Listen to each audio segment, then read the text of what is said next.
Well, here we are. A turn down here at the next block. Thanks, mister. I'll get off there.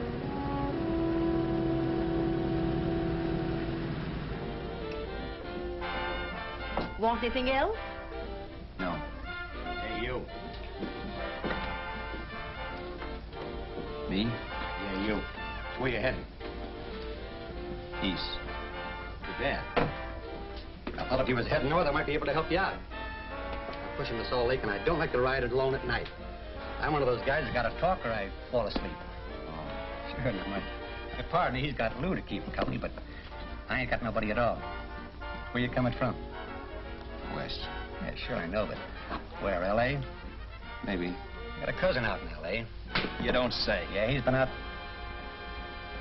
You're not much of a talker, are you? My mother taught me never to speak to strangers. Oh, a wise guy. So what? Okay, okay, don't get sore. Just trying to be sociable, that's all. Hey, Glamorous. You change for a dime, will you?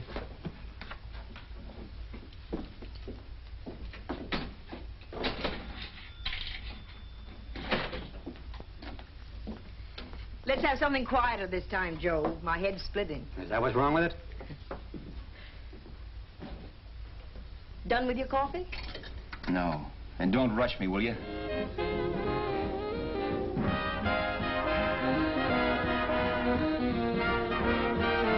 Hey, turn that off. Will you turn that thing off? What's eating you now? Yeah, what's eating you? That music, it stinks. Oh, you don't like it, huh? No, turn it off. Oh, wait a minute, pal. That was my nickel, see? This is a free country, and I play whatever I want to. Okay. Sure, and if you don't like it, you don't have to listen to it. And you can leave here anytime you want to. Okay, okay. I'm sorry I asked. First good piece played tonight, and you don't like it. Some people just ain't got any good taste.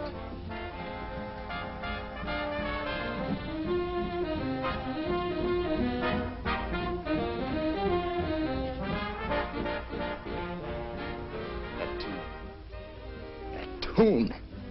Why was there always that rotten tune? Following me around, beating in my head, never letting up. Did you ever want to forget anything? Did you ever want to cut away a piece of your memory or blot it out? You can't, you know. No matter how hard you try. You can change the scenery. But sooner or later, you'll get a whiff of perfume or somebody will say a certain phrase or maybe hum something. Then you're licked again. I can't believe that you're in love with me. I used to love that song once. So did the customers back in the old Break of Dawn Club in New York. I can't remember a night when I didn't get at least 3 requests for it. Sue, she was always selling it too. Those were the days.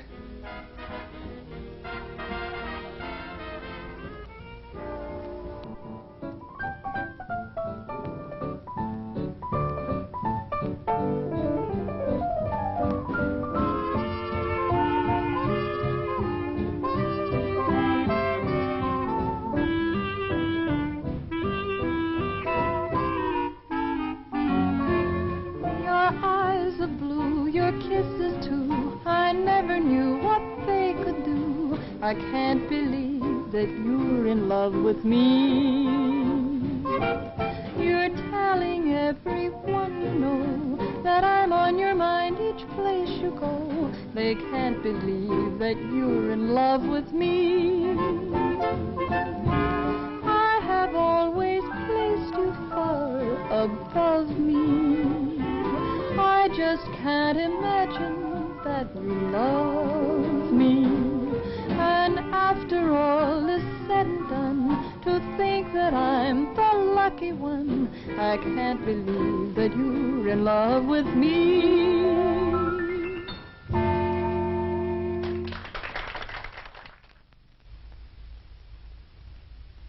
It wasn't much of a club, really.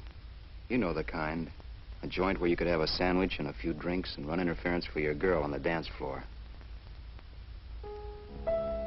I pounded the piano in there every night from 8 until the place closed up, which usually meant 4 in the morning. A good job as jobs went in those days. Then, too, there was Sue, who made working there a little like working in heaven. But how we felt about each other, well, there was nothing very unusual in that. I was an ordinary healthy guy, and she was an ordinary healthy girl, and when you add those two together, you get an ordinary healthy romance, which is the old story. Sure, but somehow, the most wonderful thing in the world.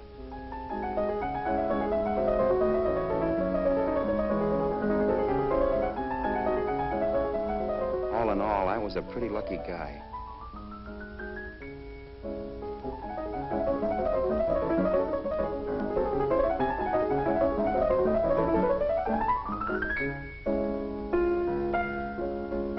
Mr. Paderewski, I presume. It's beautiful.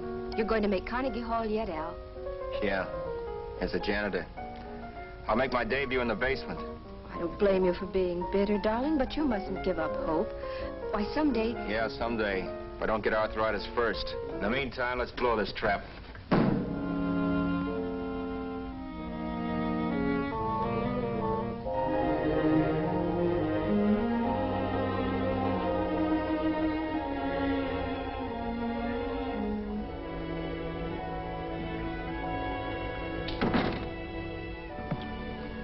Like to get something to eat, hon? Oh, I don't think so, Al. I lose my appetite working in this flea bag. Let's go home. Okay. I can't stand much more of that dump. Did you see that drunk tonight trying to paw me? No, what drunk? Does it matter what drunk? Say, what's the matter with you tonight, darling? That's the third time you started to tell me something and then stopped. We shouldn't have any secrets from each other, Sue. Next week, we're going to make with the ring and the license. You and me will be a team. Yes, that's right. In the Bush League. I don't get you. We've been struck out. It's a funny way to talk, darling. Don't you want to marry me? Al, look, I love you. You know I do, and I want to marry you. But? But not now. Only after we've made good. Sunday, I'm going away. Oh, I know you'll think it's silly. That's why I hesitated to tell you. But I'm going to California. I want to try my luck in Hollywood. That's the most stupid thing I ever heard of. Don't you know millions of people go out there every year and wind up polishing cuspidors? I thought you had better sense. You sound as if you don't think I have any talent. That has nothing to do with it. I'll make out all right. Maybe. But what about me? Doesn't it mean anything to you that you're busting up all our plans? We may not see each other for years? It won't be that long. I thought you loved me. I do. You know I do. Well, here we are. Al. Al, why can't you see my side of it? I'm young. We both are, and we've got all the time in the world to settle down.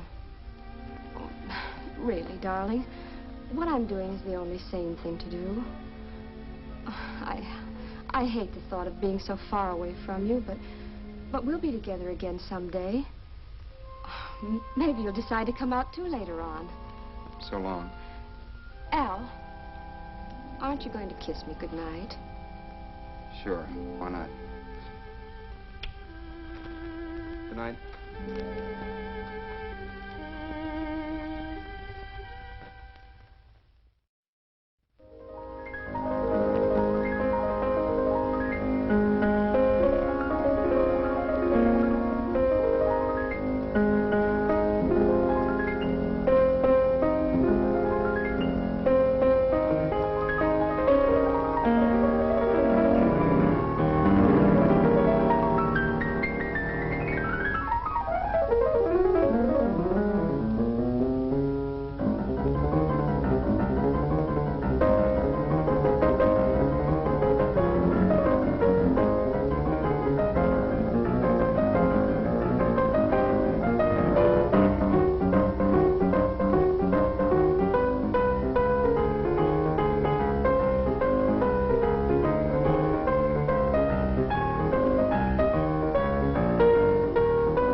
Hey, Roberts, you hit the jackpot this time. $10. Thanks.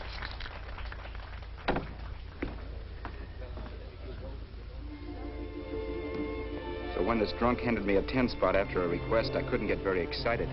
What was it, I asked myself? A piece of paper crawling with germs. It couldn't buy anything I wanted. It couldn't... Then I thought of something.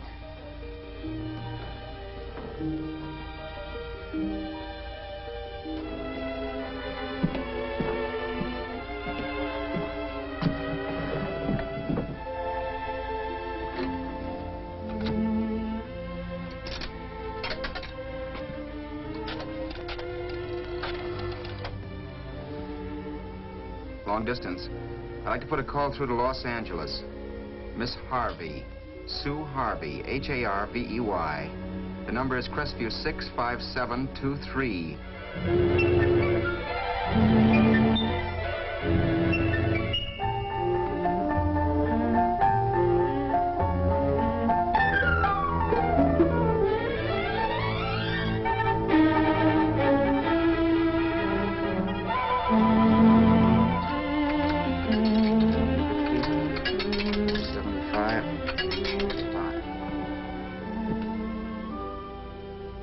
Hello, Sue? This is Al. Oh, baby, it's great to hear from you, too. What's that? You do? Oh, me too, darling. I thought I'd go batty without you. I just had to...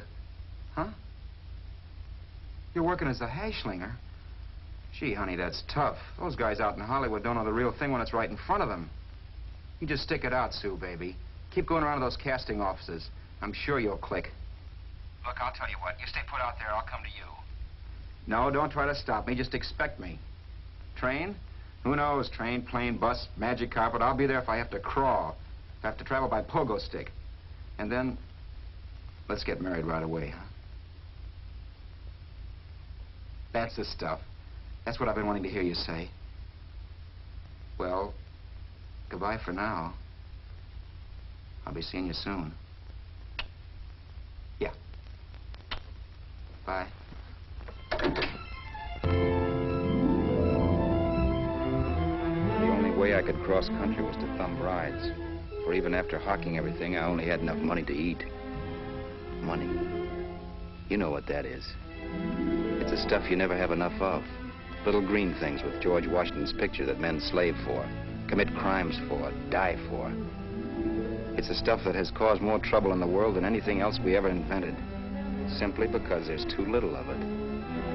At least I had too little of it. So it was me for the thumb.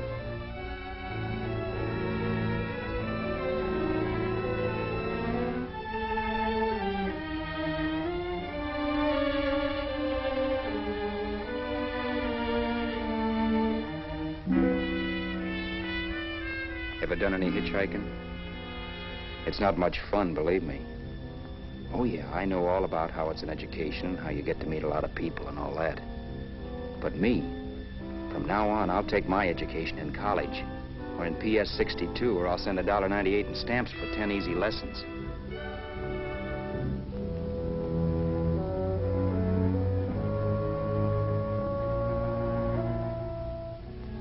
Thumbing rides may save your bus fare, but it's dangerous. You never know what's in store for you when you hear the squeal of brakes. If only I had known what I was getting into that day in Arizona. Here, throw that in the back seat. Okay, let's go. Make sure that door's closed.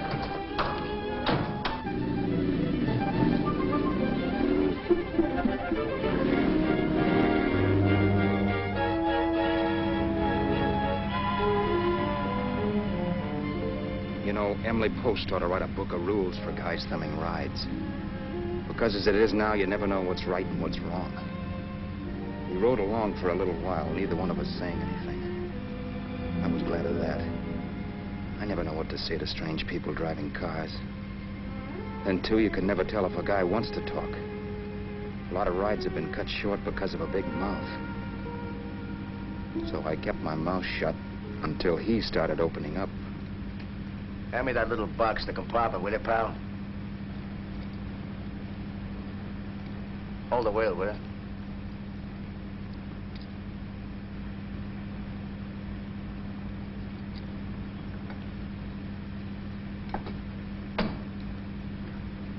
How far are you going? L.A. Well, you're really traveling, aren't you? Yeah, but I don't expect to make it for a couple of years at the rate I've been promoting rides. Not much luck, huh? Sure, all bad. Not many people stop for a guy these days. Afraid of a stick-up, maybe. Well, you can't blame them. Where you coming from? New York? Well, New York. You're in luck this time. I'm going all the way. Right through to Los Angeles. You drive a car? Sure. Whenever you're tired, let me know. I'll holler. I guess at least an hour passed before I noticed those deep scratches in his right hand. They were wicked. 3 puffy red lines about 1/4 of an inch apart. He must have seen me looking at them because he said, Beauties, aren't they? They're gonna be scars someday. What an animal. Whatever it was, it must have been pretty big and vicious to have done that. Right on both counts, New York. I was tussling with the most dangerous animal in the world. A woman. She must have been Tarzan's mate. Looks like you lost the bob. Certainly wasn't a draw. You know, there ought to be a law against dames with claws. Yeah. I tossed her out of the car in her ear. Was I wrong? Give a lift to a tomato, you expect her to be nice, don't you? Yeah. After all, what kind of dames some rides? Sunday school teachers? Yeah. A little witch.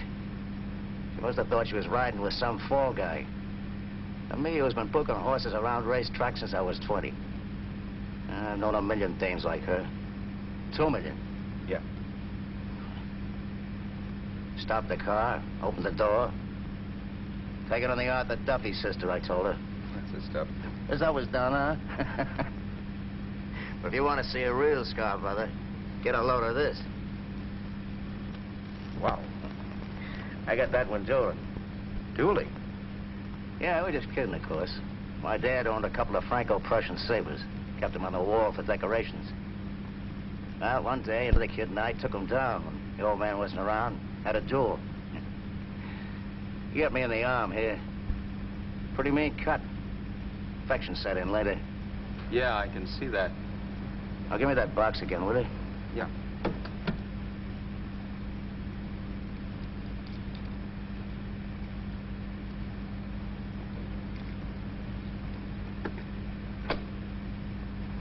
Pain made me lose my head, I guess.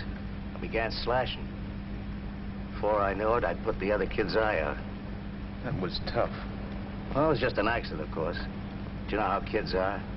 I got scared and decided I was going to run away from home. Old man almost caught me when I was packing my duds. The bloody rag I had wrapped around my wrist hadn't caught his attention. Just seen the bundle for sure. But I beat it when he was phoning for a doctor. That was 15, 16 years ago. I haven't been home since. Pull in there for a bite or something, huh? a bite or something. Brother, was I hungry. I hadn't had anything in my stomach for hours. Yet even with that gnawing in the pit of my belly, I didn't want to be in too big a rush to put on the feed bag. First, I had to make sure this guy knew the score. If I got him down on me, goodbye ticket to Hollywood. I'll wait out here for you, mister. If it's the money, don't worry about paying for it. This time it's on me. Well, that's what... Haskell, think nothing of it. You make your first million, maybe you can do the same for me. Come on, New York. I gotta make the West Coast by Wednesday. There's a horse running at Santa Anita named Pirate Bicycle. Means dough to me if I'm on him. We'll make it all right. He did most of the talking during the half hour we were in the place. I ate. He rambled on about his old man, whom he hadn't heard from since he ran away as a kid. Now he happened to become a bookie. And then all about how he got rooked in Miami. One race, 38 grand. They cleaned out my book. How do you like that? That was tough luck. Yeah, and I'm supposed to be the smart guy. Well, you just wait. I'm going back to Florida next season with all kinds of jack. And you watch those stinkers run for cover. You want anything else? No, thanks. I've had plenty.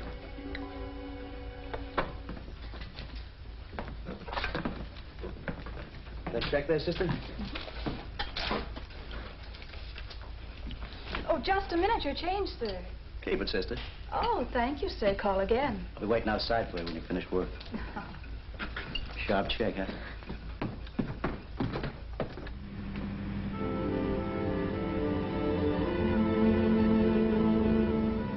drove all that night while Haskell slept like a log. After a while, I began to get sleepy myself. I was happy, though. Soon I'd be with Sue again. The long trip was practically over, and there'd be no more hoofing it down the concrete. I began to think of the future, which couldn't have been brighter if I'd embroidered it with neon lights. It was nice to think of Sue shooting to the top. It's amazing what a full belly can do to your imagination. Your eyes of blue, your kisses too, I never knew what they could do. I can't believe that you're in love with me. You're telling everyone you know I'm on your mind each place you go. I can't believe that you're in love with me.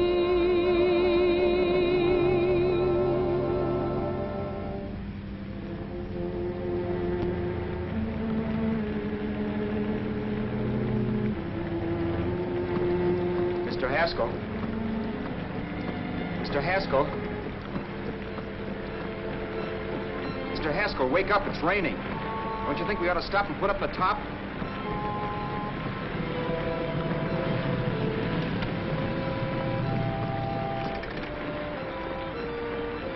Mr. Haskell, I'm going to put up the top.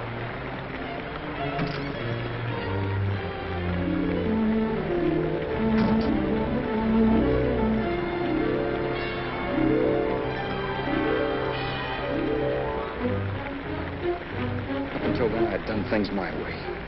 But from then on, something else stepped in and shunted me off to a different destination than the one I had picked for myself. But when I pulled open that door... Mr. Haskell, what's the matter? Are you hurt? Are you hurt, Mr. Haskell? Start your sermon. I'll listen to it. But I know what you're going to hand me even before you open your mouths. You're going to tell me you don't believe my story of how Haskell died and give me that don't make me laugh expression on your smug faces. I saw at once he was dead, and I was in for it. Who would believe he fell out of the car? Why, if Haskell came to, which of course he couldn't, even he would swear I conked him over the head for his dough. Yes, I was in for it. Instinct told me to run, but then I realized it was hopeless. There were lots of people back down the road who could identify me. That gas station guy and the waitress. I would be in a worse spot then, trying to explain why I beat it. The next possibility was to sit tight and tell the truth when the cops came. But that would be crazy. They'd laugh at the truth. I'm not having my head in a noose. So what else was there to do but hide the body and get away in the car? I couldn't leave the car there with him in the gully. That would be like erecting a tombstone.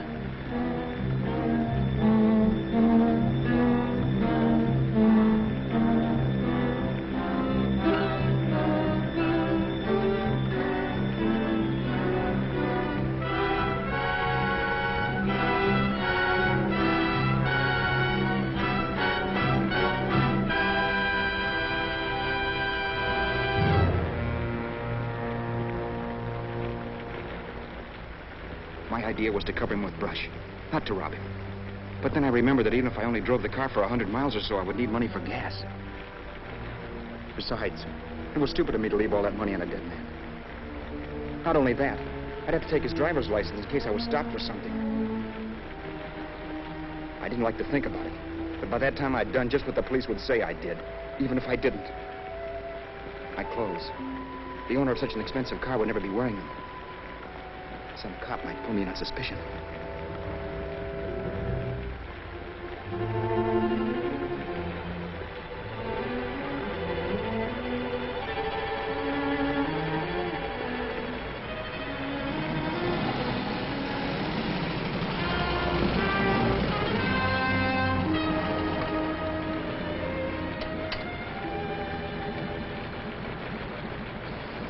Hey, you, this your car? Don't you know better than to leave a car with the wheels halfway in the middle of the road? That's the way accidents happen. I'm sorry, officer. I was just putting up my top. I didn't think. Well, the next time, think. I'll let you go now, but watch your step in the future. I know that's a lonely stretch, but cars come by here once in a while, and we have plenty of crack-ups. Thanks, officer.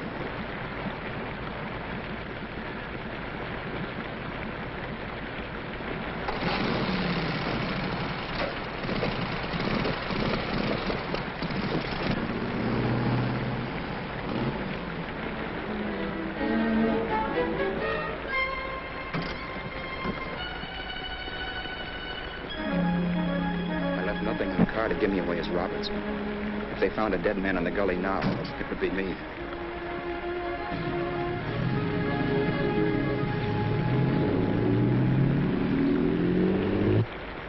As I drove off, it was still raining, and the drops streaked down the windshield like tears. I kept imagining I was being followed and that I could hear sirens back in the distance. Just how long it took me to cover the 60-odd miles to the California state line, I don't know. I lost all track of time. But the rain had stopped and the sun was up when I pulled up to the inspection station.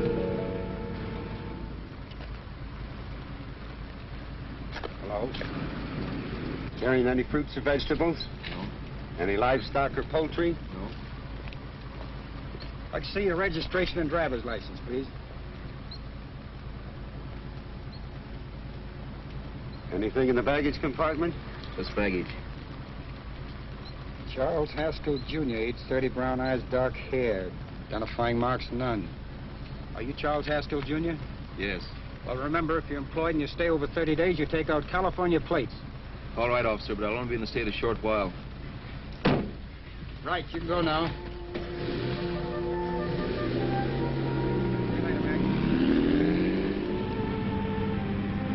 I couldn't drive any farther without some sleep. Cops or no cops, I knew I had to hit the hay and hit it hard. I was dead tired.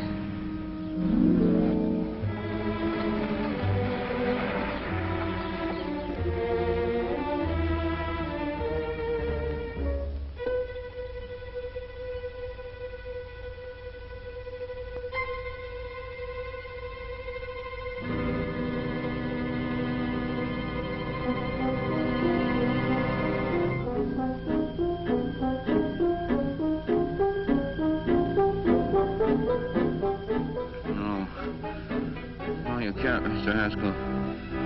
No.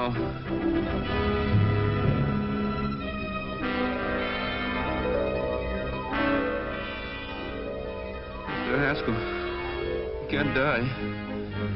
I think I did it. No, Mr. Haskell. No.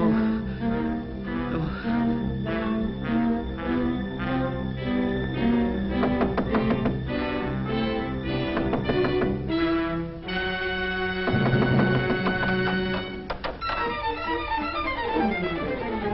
Who's there? It's the maid. Can I come in and clean? Later. In a half hour. All right, sir.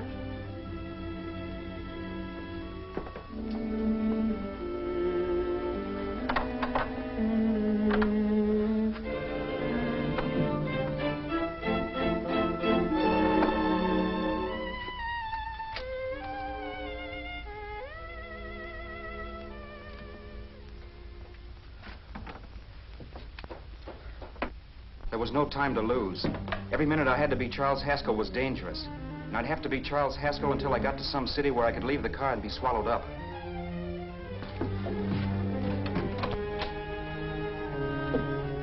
That meant driving the car as far as San Bernardino, maybe even to Los Angeles. In a little town, I might be noticed, but in a city, I should be safe enough. Then, after I ditched the car, I could go on to Sue. But those 5 minutes at the state line made me realize it might be a good idea to find out a little bit about Mr. Haskell. Then if anybody asked me questions, I could give the right answers. The first thing I found out was that I had $768. This was a lot of jack, but believe me, it was the kind of money I'd rather not have.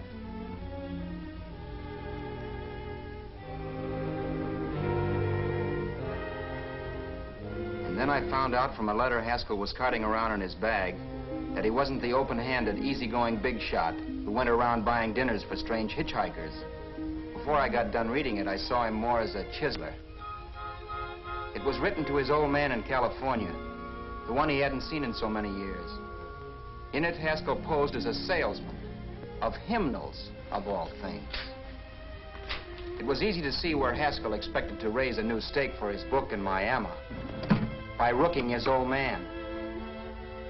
That was about all I found out from his effects, and it was enough. I told myself, maybe old man Haskell was lucky his son kicked off. He would never know it, but it saved him from taking a flyer in sacred literature preferred.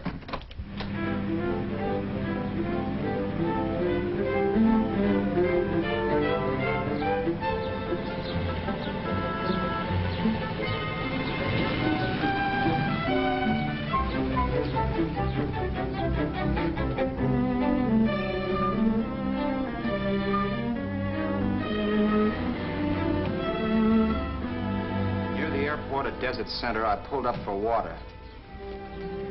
There was a woman.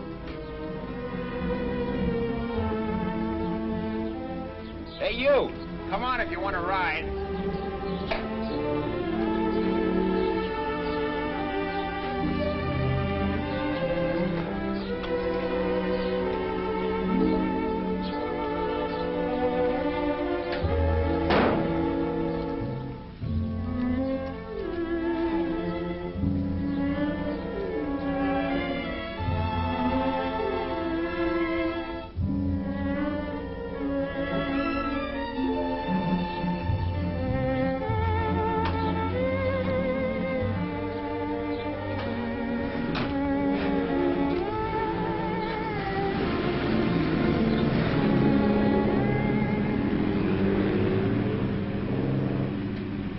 How far are you going? How far are you going? That took me by surprise, and I turned my head to look her over. She was facing straight ahead, so I couldn't see her eyes. But she was young, not more than 24. Man, she looked as if she'd just been thrown off the crummiest freight train in the world. Yet, in spite of this, I got the impression of beauty. Not the beauty of a movie actress, mind you, or the beauty you dream about when you're with your wife, but a natural beauty. A beauty that's almost homely because it's so real. Then suddenly she turned to face me. How far did you say you were going? Los Angeles? L.A.? L.A.'s good enough for me, mister. That's what I was afraid of. What'd you say? Oh, nothing, just thinking out loud. People get in trouble for doing that. What's your name? You can call me Vera if you like. You live in Los Angeles? No. Where are you coming from? Oh, back there. Needles? No. Oh, sure, Phoenix. You look just like a Phoenix girl. Are the girls in Phoenix that bad? The girl must have been pretty tired, because she fell asleep not 20 minutes after she stepped into the car. She lay sprawled out with her head resting against the far door, like Haskell. I didn't like that part of it much, but I didn't wake her up. It wasn't that this girl still worried me. I'd gotten over that funny feeling I had when she looked at me, which I put down as just my jangled nerves. With her eyes closed and the tenseness gone out of them, she seemed harmless enough. And instead of disliking her, I began to feel sorry for her. The poor kid probably had had a rough time of it. Who was she anyway? And why was she going to Los Angeles? And where'd she come from in the first place? The only thing I knew about her was her name. Not that it made any difference. A few hours more and we'd be in Hollywood. I'd forget where I parked the car and look up Sue. This nightmare of being a dead man would be over. Who this dame was, well, it was no business of mine. Where did you leave his body? Where did you leave the owner of this car? You're not fooling anyone. This buggy belongs to a guy named Haskell. That's not you, mister. You're out of your mind. That's my name, Charles Haskell. I can prove it. It's my driver's Save license. yourself the trouble, mister. Having Haskell's wallet only makes it worse. It just so happens I rode with Charlie Haskell, all the way from Louisiana. He picked me up outside of Shreveport. You rode? You heard me. Then it all came back to me. All the talk about dueling and scars and scratches. There was no doubt about it. Vera must be the woman Haskell had mentioned. She must have passed me while I slept. Well, I'm waiting. My goose was cooked. She had me. That Haskell guy wasn't dead yet. He wasn't stretched out stiff and cold in any Arizona gully. He was sitting right there in the car, laughing like mad while he haunted me. Well? There was nothing I could say. It was her move. Vera, whatever her name was just my luck picking her up on the road. It couldn't have been Helen, or Mary, or Evelyn, or Ruth. It had to be the very last person I should ever have met. That's life. Whichever way you turn, fate sticks out a foot to trip you.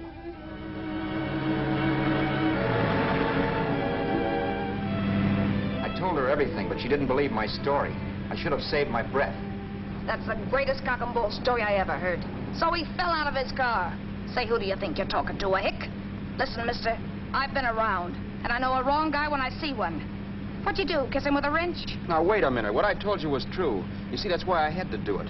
You think I killed him. Well, the cops would have thought so, too. Yeah, well, maybe they still think so. What makes you so sure I'll shut up about this? Girl, I'm innocent. Give me a break, will you? It won't do me any good having you pinched. The cops are no friends of mine. Now, if there was a reward, but there isn't. Thanks. Don't thank me yet. I'm not through with you by a long shot. Let's see that roll.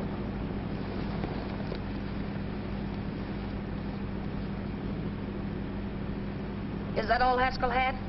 Isn't it enough? No, I thought he had more. Not that I know of. You can search me. You think I'm holding out on you? Well, maybe I will at that. He told me he was going to bet $3,000 on a horse named Paradisical on Wednesday at Santa Anita. He was stringing you along. He meant 300. Maybe. Sure, $3, 300. He was a piece of cheese, a big blowhard. Listen, mister, don't try and tell me anything about Charlie Haskell. Remember, I knew him better than you did. Okay, then you knew he was a four-flusher. That explains the $3,000 bet. I'm not so sure he didn't have that $3,000. Why should I believe you? You got all the earmarks of a cheap crook. Now, wait a Shut minute. up. You're a cheap crook and you killed him. For 2 cents, I'd change my mind and turn you in. I don't like you. All right. Don't get sore. I'm not getting sore. But just remember who's boss around here. If you shut up and don't give me any arguments, you'll have nothing to worry about. But if you act wise, well, mister, you'll pop into jail so fast it'll give you the bends. I'm not arguing. Well, see that you don't. You know, as crooked as you look, I'd hate to see a fella as young as you wind up sniffing that perfume that Arizona hands out free to murderers. I'm not a murderer. Of course you're not. Haskell knocked his own head off. He fell, that's how it happened, just like I told you. Sure, and then he made you a present of his belongings. I explained why I had to do that. Doesn't make a difference one way or another. I'm not a mourner. I liked Haskell even less than I like you. Yeah, I saw what you did to him. What do you mean? Well, scratches on his wrist. Sure, I scratched him. Don't say you did. So your idea was to drive the car a little way, maybe into San Bernardino, and then leave it. You weren't going to sell it? Sell it? You think I'm crazy? Somebody else's car? See, all I want to do is leave it somewhere and forget I ever saw it. Not only don't you have any scruples, you don't have any brains. I don't get you. Maybe it's a good thing you met me. You'd have got yourself caught, sure. Why, you dope. Don't you know a deserted automobile always rates an investigation? Huh? Look, the cops find a car. Then they get curious. They wonder where the owner is. So, all right, they don't trace Haskell. They trace you. I never thought of that. The only safe way to get rid of the car is to sell it to a dealer. Get it registered under a new name. Say, stop at the next store. I want to get a bottle and do some shopping before we hit L.A. Okay. As soon as we find a place, I'll drop you off and pick you up later. Nothing doing. You're coming in, too. From now on, you and I are like the Siamese twins. Have it your way. But I don't get the point. The point is, I don't want you to get lost.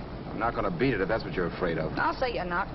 Well, I'm going to see that you sell this car so you don't get caught. Thanks. Of course, your interest wouldn't be financial, would it? You wouldn't want a small percentage of the profits. Well, now that you insist, how can I refuse? 100% will do. Fine. I'm relieved. I thought for a moment you were going to take it all. I don't want to be a hog. A few hours later, we were in Hollywood. I was recognizing places Sue had written about. It struck me that far from being at the end of the trip, there was a greater distance between Sue and me than when I started out. Vera wasn't kidding with that Siamese twins crack. She rented a little apartment as Mrs. Charles Haskell. When I objected to this, she explained that it was on account of the car. A dealer might think something was funny if he called and found we were using different names.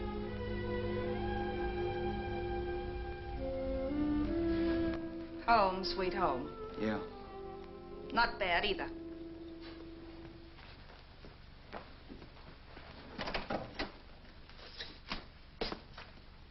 In case there's any doubt in your mind, I'll take the bedroom. Yeah. Sure is stuffy in here.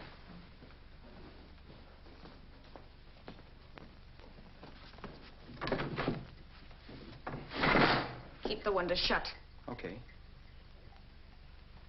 The old crow downstairs said there's a folding bed behind this door.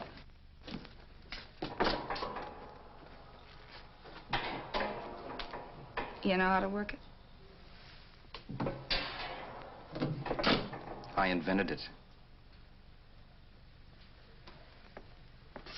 Some joint. One can't have everything.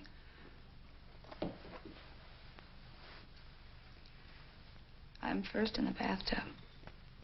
I don't know why, but I figured you would be.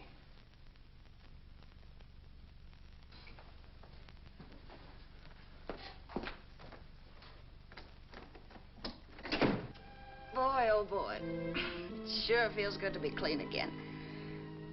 I must be 10 pounds lighter. You must be. Well, hitching rides isn't exactly the way you keep your schoolgirl complexion. I wish that guy with the sacks would give up. Gets on my nerves. Forget it. Have a drink. Aren't you afraid I might take you up on it? If I didn't want to give you a drink, I wouldn't have offered it. Might be a sorehead, Roberts. You got yourself into this thing. You should be grateful I'm not turning you in. Why, if I wasn't regular, you'd be in the pen this minute, being photographed, fingerprinted, and being pushed around by the cops. So cheer up. Get rid of that long puss. Or is your conscience bothering you?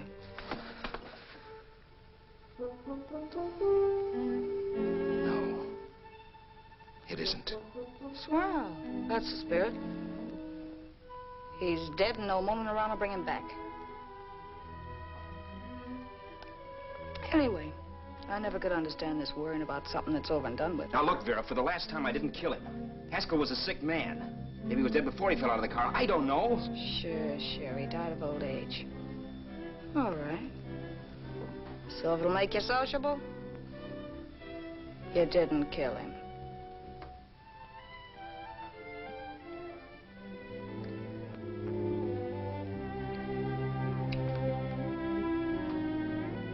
Thanks.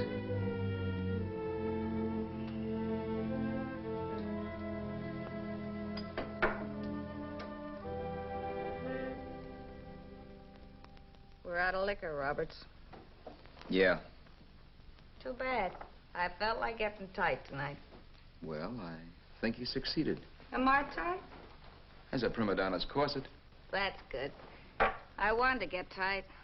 Why? What have you got to get tight about? Oh, I don't know. Few things. Huh. You should have my worries. If I had your troubles, I'd stay sober. And I've got the key to that door. Yeah. Maybe you're right. I'm always right. You know, I don't like your attitude, Roberts. Well, there's a lot of things I don't like. Sure. But life's like a ball game. You gotta take a swing at whatever comes along before you wake up and find it's the ninth inning. You read that somewhere. That's the truth, Roberts. All you do is bellyache. Taking it easy and, well, trying to make the best of things. Maybe that's what's wrong with the whole world. Get the professor. People knock themselves out trying to buck fate. Now, take you, for instance. You're lucky to be alive. Why, suppose Haskell had opened your door. You'd be playing a harp now. Think of that. You think of it. I'm tired of thinking. There's plenty of people dying this minute. I would give anything to trade places with you. I know what I'm talking about. I'm not so sure. At least they know they're done for. They don't have to sweat blood wondering if they are. Your philosophy stinks, pal. We all know we're going to kick off someday. It's only a question of when. But what got us on this subject anyway? We'll be discussing politics next. Yeah. Where'd you hide the butts?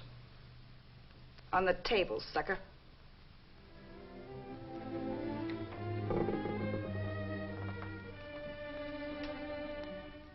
We bored each other with conversation for a couple of hours longer.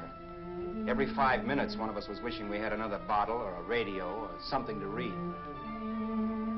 Then finally, we ran out of chatter. I know it's only 11 o'clock, but I want to get up early and make the rounds of the used car lots. No hurry about that. We've got all the time in the world. Maybe you have, but if you think I want to stay cooped up in this place any longer than I have to, you're batty. It's not a bad place. Pay plenty for diggings like this in New York. I wouldn't like it if it was the Ritz.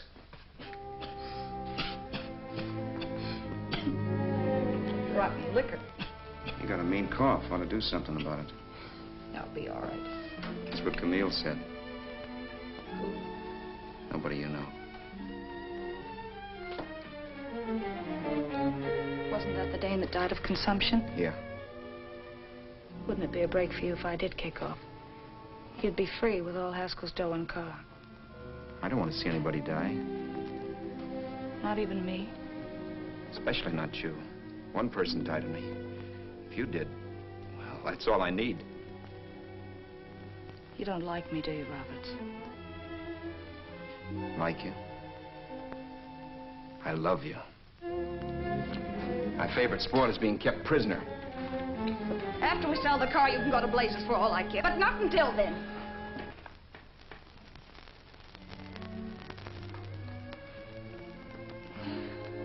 I'm going to bed.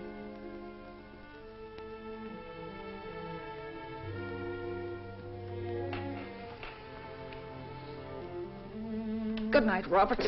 Don't try and sneak away during the night. All the doors are locked. Anyway, if I find you gone in the morning, I'll notify the police. They'll pick you up. Don't worry, I know when I'm in a spot. Well, good night. I hope that portable rack isn't too uncomfortable for you. Don't lose any sleep over it, will you, Vera?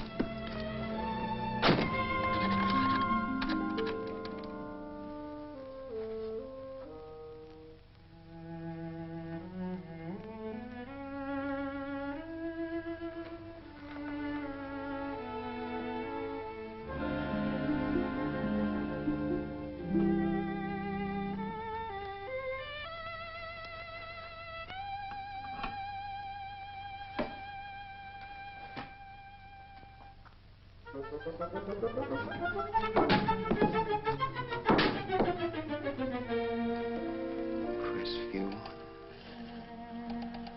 6, 5, 7, 2, 3. Hello? Hello?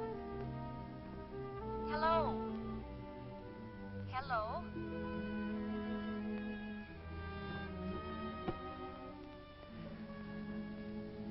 No. Not yet, darling. Tomorrow. Maybe. If this were fiction, I would fall in love with Vera, marry her and make a respectable woman of her, or else she'd make some supreme Class A sacrifice for me and die. Sue and I would bawl a little over her grave and make some crack about there's good in all of us.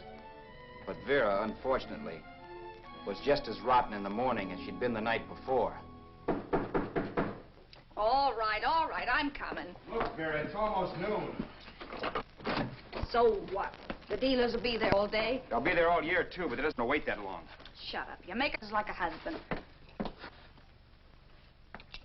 Well, do I rate a whistle? You sure do, but let's go.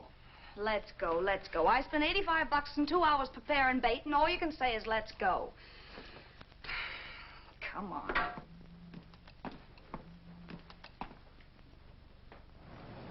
We passed a few used car lots last night down this way. What do you think we can get for this heap? I don't know. Plenty. He let me handle everything. Think we can get $2,000? I don't know, but don't worry. I'll squeeze as much out of this guy as I can. If I let it go cheap without a fight, he might think we've stolen the car. And listen, don't make any slips and call me Roberts. That'll cook us. I don't need you to tell me that. You better just sit by and keep your mouth closed. Remember, we're both in the soup if anything happens. Forget it and drive. You're my wife, Vera Haskell. Look, after the deal's closed, let's go back to that place on Hollywood Boulevard where I saw the fur jacket. I want to buy it. After the deal's closed, I'm saying goodbye to you. That's right, I forgot. I guess I'm getting kind of used to you. Well, that's a habit you can start breaking. Let's try this place in the middle of the block.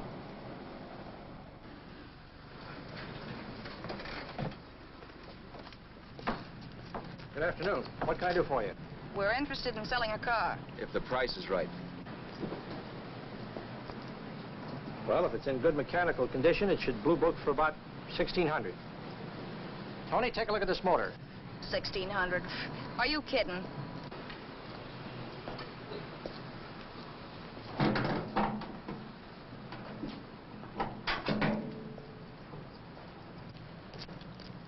Well, maybe 1850. Before I let it go for 1850, I'll wreck it and collect the insurance first.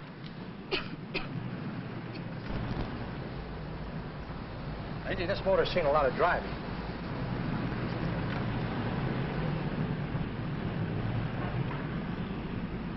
Well, the mechanic inspected the car. We haggled. At last, when we were all worn out, we hit a compromise. His price. Okay, it's a deal. All right, come in. We'll sign the papers. I have the ownership papers right here with me. Look, Vera, in the meantime, will you clean the dash compartment? There may be some stuff in it. All right, darling. $1,850. That dirty crook.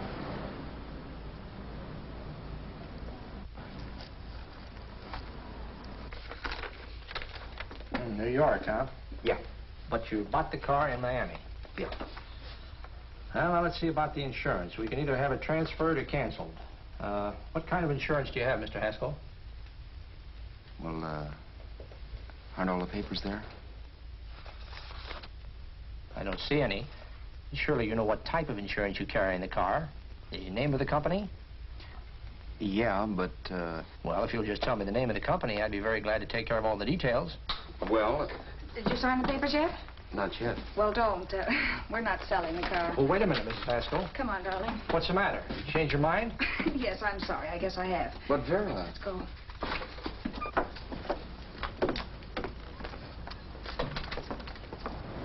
You got me out of a tight spot, Vera. But I still don't understand all this. You will in a minute.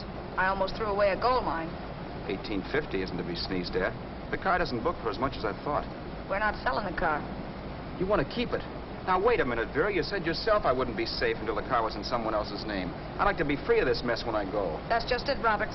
You're not going. There's a drive-in at the next corner. Pull in there and we'll get a bite to eat. And I'll explain.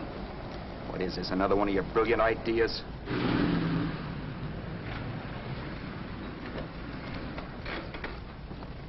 Oh, I take your order? Make mine a ham sandwich and coffee. And for you, sir? Oh, I don't care. The same. Thank you.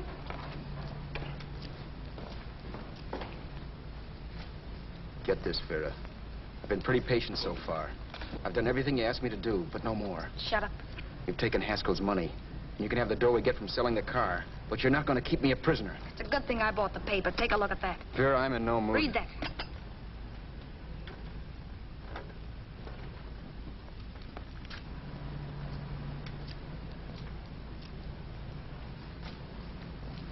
No. Yes. No, I won't do it. Yes, you will. You think I'm crazy? It's impossible, I tell you. Excuse me.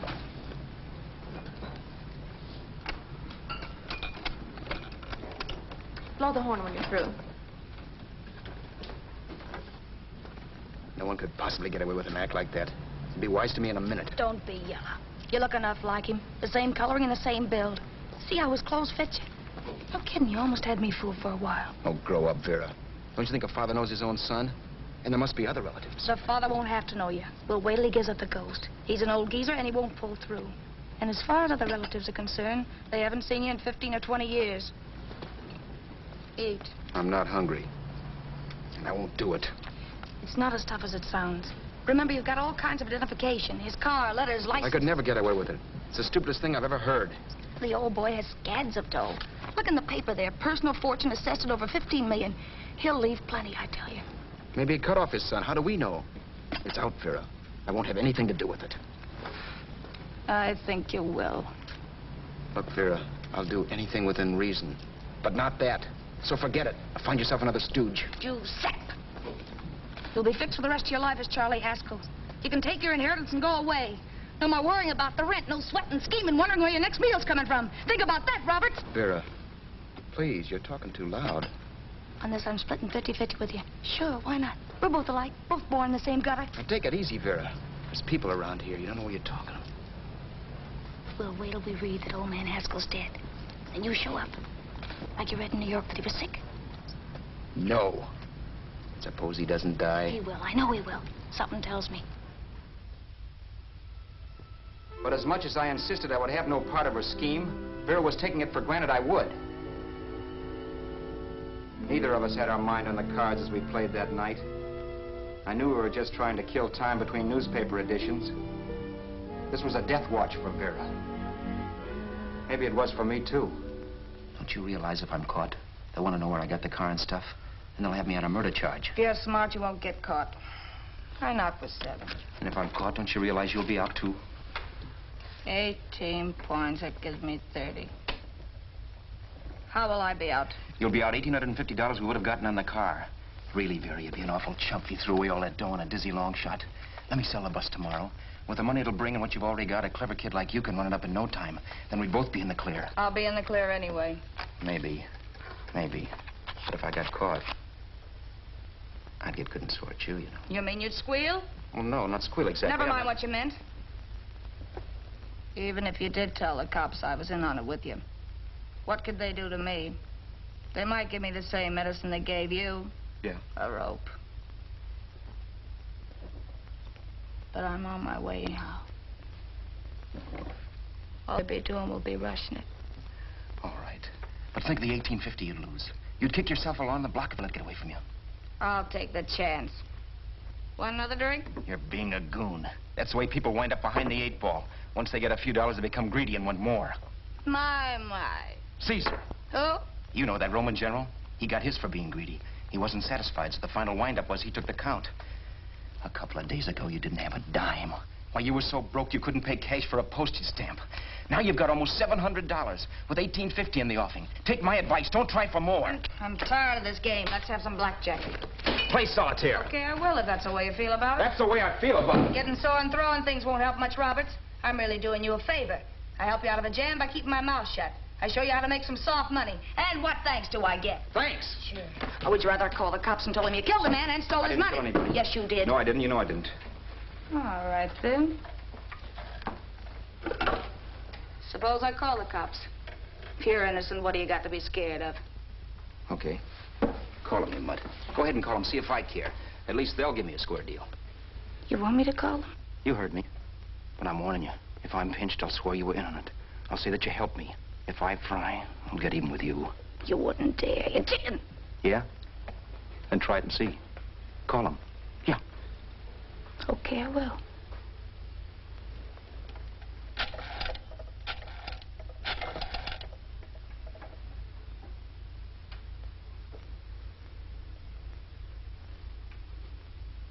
Information? I want the number of the Hollywood police station. Okay, I got it. Thanks. Wait a minute, Vera. You wouldn't do that. Wouldn't do that, and I'll show you if I would. Take it easy now. Let's talk this over. This was early in the evening, and the conversation, while hectic, was at least pitched low. But as the minutes passed, and more obstacles to her plan popped into my head, the air got blue. Each word coming from our lips cracked like a whip. I reminded her that as Charles Haskell, I didn't even know my mother's name, where I'd gone to school, the name of my best friend, whether I had an Aunt Emma or not, my religion, and if I'd ever owned a dog. I didn't even know what my middle initial stood for. I also pointed out that the real Haskell had a scar on his forearm. His people never saw that scar. He told me he ran away right after putting out the kid's eye. Yeah, but his father knew he was cut. It'd have to be some kind of a mark. So what? The old man's dead, or will be. I hope by tomorrow morning's papers. Anyway, you could cut yourself a little, couldn't you? Boy, for that kind of dough, I'd let you cut my leg off. You're drunk and you're crazy mad, Vera. Turn me in if you want to, but I won't get mixed up in this. Besides, how do we know? Haskell was such a phony. Maybe he wasn't the man's son at all. Maybe he just dreamed it up. Well, dreaming or not, you won't be dreaming when the law taps you on the shoulder. There's a cute little gas chamber waiting for you, Roberts. And I hear extradition to Arizona's a cinch. Where's that phone? Vera! Leave me alone! Vera! Here. I want a phone. Call police.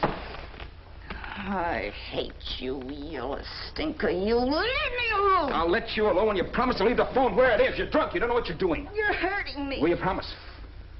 All right.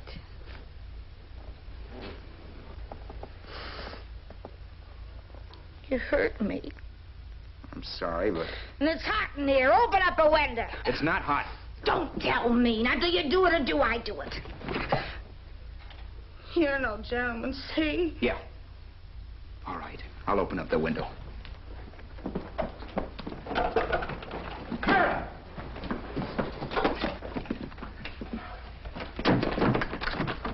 Open the door.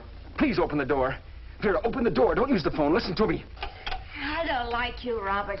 You're no gentleman, see? You hurt my hand, and I'm going to get even with you. If you don't open the door, I'm going to kick it down, Vera. Vera, don't call the cops. Listen to me. I'll do anything you say. Vera, let me in. I'll break the phone.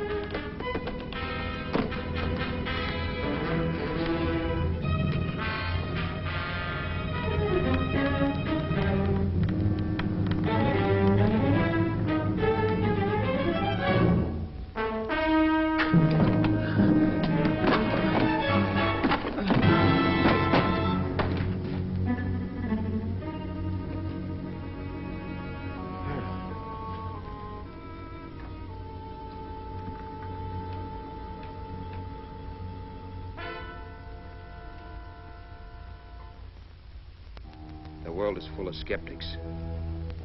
I know. I'm one myself. In the Haskell business, how many of you would believe he fell out of the car? And now, after killing Vera without really meaning to do it, how many of you would believe it wasn't premeditated? In a jury room, every last man of you would go down shouting that she had me over a barrel and my only out was force. The room was still. So quiet that for a while I wondered if I had suddenly gone deaf. It was pure fear, of course. And I was hysterical, but without making a sound. Vera was dead, and I was her murderer. Murderer? What an awful word that is. But I'd become one. I'd better not get caught. What evidence there was around the place had to be destroyed. And from the looks of things, there was plenty. Looking around the room at things we'd bought was like looking into the faces of 100 people who'd seen us together and who remembered me. This was the kind of testimony I couldn't rub out. No. I could burn clothes and hide bottles for the next 5 years. There'd always be witnesses. The landlady, for one. She could identify me. The car dealer, the waitress in the drive-in, the girl in the dress shop, and that guy in the liquor store. They could all identify me. I was cooked. Done for. I had to get out of there. While once I'd remained beside a dead body, planning carefully how to avoid being accused of killing him, this time I couldn't. This time I was guilty. I knew it. Felt it. I was like a guy suffering from shock. Things were whirling around in my head. I couldn't make myself think right. All I could think of was the guy with the saxophone and what he was playing. It wasn't a love song anymore. It was a dirge.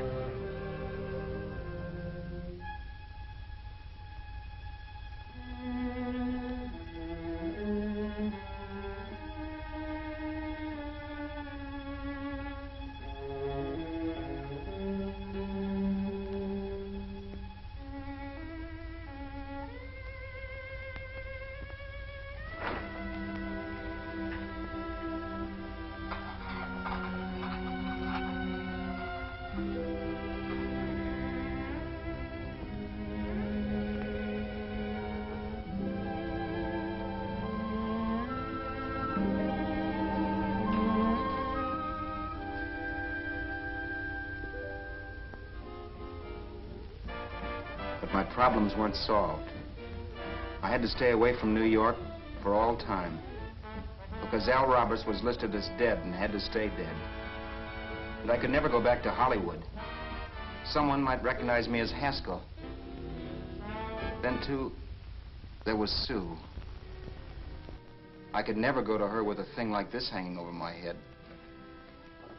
All I could do was pray she'd be happy.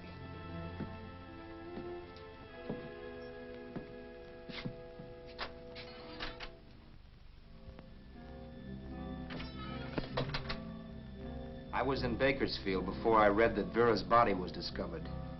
And that the police were looking for Haskell in connection with his wife's murder. Isn't that a laugh? Haskell got me into this mess, and Haskell was getting me out of it. The police were searching for a dead man. I keep trying to forget what happened. And wonder what my life might have been if that car of Haskell's hadn't stopped. But one thing I don't have to wonder about. I know. Someday a car will stop to pick me up that I never thumbed.